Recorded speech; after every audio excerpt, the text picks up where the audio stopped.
With that, we'll take some questions. Please. Two quick questions. Thank you, Mr. President. First of all, you said that voting by mail is an invitation to fraud.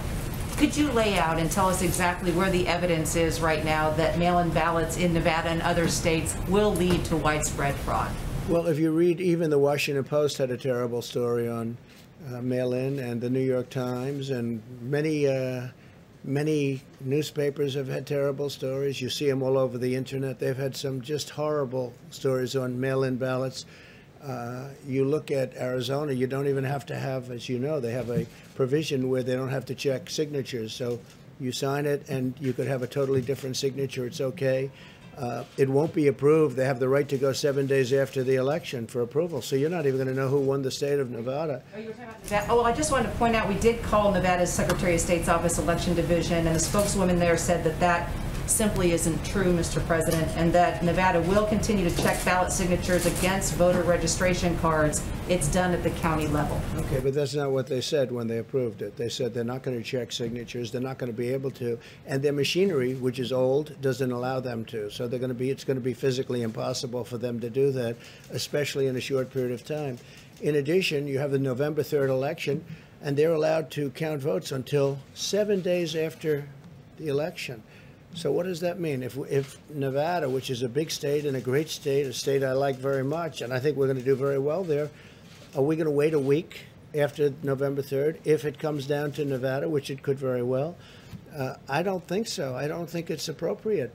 So with all of the bundling that you're going to have, with the harvesting you're going to have, with people being sent ballots all over that have maybe nothing to do with the state anymore, it's a terrible thing. In New York, they had the Carolyn Maloney situation, and I criticized it badly over the last 2 years and 2 days. I mean, I gave it some very, very strong criticism, and all of a sudden, like a miracle, they just approved the winner. Well, what happened? Did the person that was second concede the race, even though it was very close and all mixed up? They have a terrible situation in New York with the ballots, you know that. And as soon as I said, well, I think you should have a new election, because the election, obviously, they're not going to know what to do. I think you should have a new election. They all of a sudden announced a winner. I assume it was her, but they announced a winner. Well, I don't agree with it. Did somebody speak to the person on the other side, the opponent? Did they do something for the opponent on the other side? Take a look at Paterson, New Jersey. Take a look at many things. It's all over newspapers what's going on with the mail-in ballots. They send out millions of ballots. They're totally unprepared to do it. And then they come back in the millions. It's going to be a disaster. I'm doing our country a big favor by bringing it up. And, you know, from a common standpoint, even common sense standpoint, if you look at it just out of common sense and pure, basic, beautiful intelligence, you know it can't work. Now, Florida's worked very hard for years and years on developing a system, and I'm sure they probably have problems also.